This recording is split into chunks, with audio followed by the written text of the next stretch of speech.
Bienvenue sur Africa 24 dans cette nouvelle édition du 12-15. Voici les titres de l'actualité. Le Maroc fait son retour au sein de l'Union africaine après 33 années de rupture.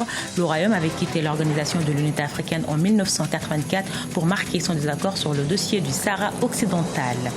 Révolution du paiement mobile en Afrique. 10 ans après son démarrage, le service se décline comme un véritable marché économique des banques et sociétés de télécom. Et puis, focus en fin d'édition sur le réalisateur burkinabé Abdoulaye Diallo Ménès, également cofondateur du Festival pour les droits humains et la liberté d'expression en Afrique.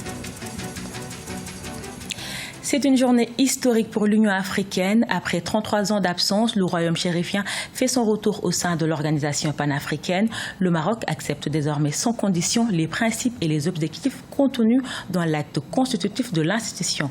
Amira Benjabala Jean-Pierre et Lys Elsie Akizimane. Le Maroc réintègre l'Union africaine. Les chefs d'État africains réunis au 28e sommet de l'Union africaine se sont prononcés en faveur de son retour ce lundi 30 janvier.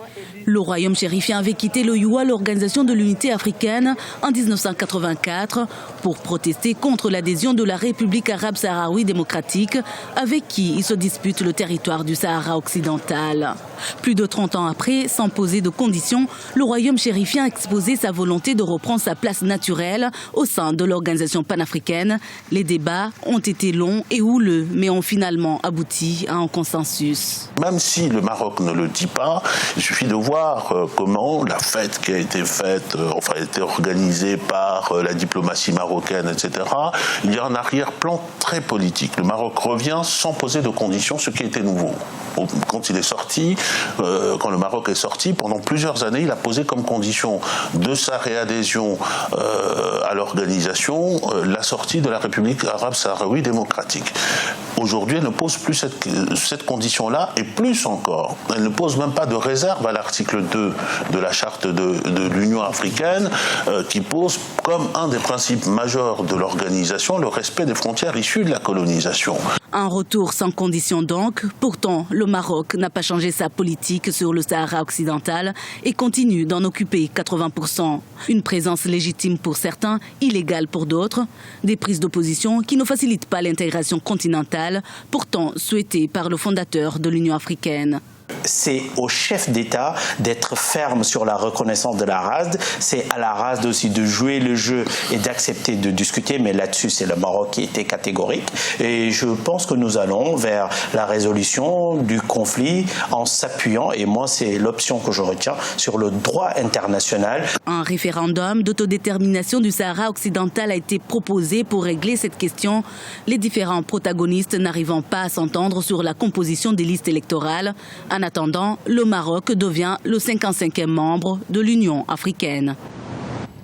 Après 3 semaines de grève, les fonctionnaires ivoiriens sont retournés au travail ce lundi 30 janvier pour donner une chance aux dernières négociations entre les syndicats et le gouvernement. Sur 6 de leurs revendications, 5 ont été satisfaites. La réouverture des salles de classe est l'un des aspects les plus satisfaisants dans le pays. Le paiement mobile en progression en Afrique, démarré il y a 10 ans, plusieurs entreprises de télécommunications et des banques ont investi dans le secteur. Avec un taux de bancarisation relativement faible, le mobile banking a révolutionné les instruments de paiement sur le continent. Explication, Idlet Mirabel Bissou.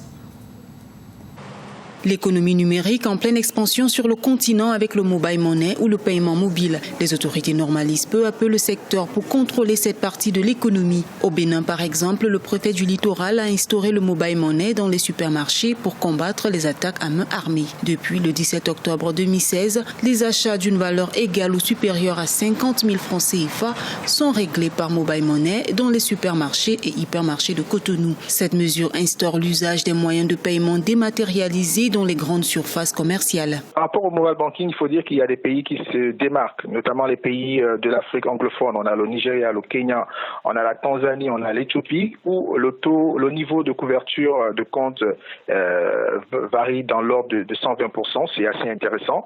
À côté, on a également des pays de l'Afrique de l'Ouest, notamment le Mali, on a le Burkina Faso, on a la Côte d'Ivoire, on a le Sénégal, qui ces 5 dernières années, ont connu un développement assez intéressant intéressant du mobile banking avec des couvertures dans l'arrière-pays, dans les zones les plus reculées. Donc, on est vraiment, véritablement en train de développer ce mode bancaire en Afrique. Plusieurs structures se sont lancées dans le paiement mobile. L'établissement bancaire panafricain Ecobank a par exemple annoncé le déploiement de son service de banque mobile dès fin 2016 dans 33 pays d'Afrique subsaharienne. En Algérie, Mobilis s'apprête à lancer son service de paiement mobile. L'opérateur n'attend que l'Assemblée nationale où le texte législatif qui encadre les paiements via mobile sera bientôt discuté. Il faut déjà dire que le mobile banking offre des coûts des services financiers très faibles par rapport aux services bancaires traditionnels. La chose qu'il faut retenir également, c'est le développement du commerce numérique en Afrique qui, aujourd'hui, pousse de plus en plus les acteurs à se tourner vers ce mode de paiement ou, si vous voulez, ce mode d'accès bancaire. En 2014, le marché de la banque mobile en Afrique subsaharienne était estimé à plus de 100 milliards de dollars.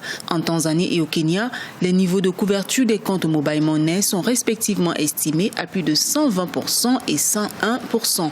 Le principal avantage comparatif de la banque mobile sur le continent réside dans l'efficacité des services proposés, notamment la proximité avec les populations, la rapidité d'exécution d'un transfert ou d'un retrait de fonds. L'entreprise algérienne Sonatrach a lancé ce lundi 30 janvier un appel d'offres pour la construction de raffineries d'une valeur de 6 milliards de dollars. Le projet pétrochimique porte sur la construction de 4 raffineries. L'Algérie produit actuellement près de 30 millions de tonnes de produits pétroliers raffinés par an. Elle compte les porter à 50 millions de tonnes à l'horizon 2020. Il est passé de historien à réalisateur. Le Burkinabé Abdoulaye Diallo Ménès est aussi le cofondateur du Festival africain Ciné Droit Libre, le premier festival pour les droits humains et la liberté d'expression, présent au Burkina Faso, en Côte d'Ivoire, au Sénégal et au Mali. Son portrait avec notre correspondant Mokhtar Bari.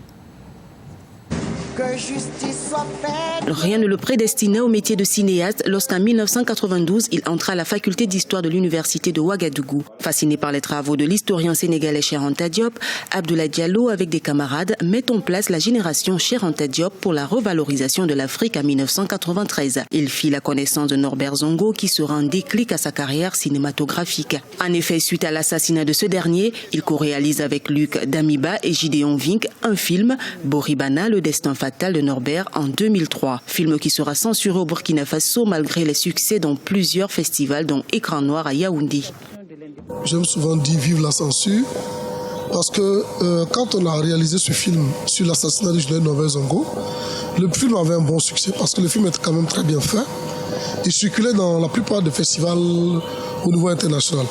Mais au niveau du Burkina, aucune chaîne de télé, aucune salle n'était prête à diffuser ce film. Il y avait une vraie censure. Même les pirates ne voulaient pas pirater le film. Voilà, mais nous, on n'est pas resté les bras croisés. On a déposé le film au FESPACO. Le FESPACO aussi l'a censuré.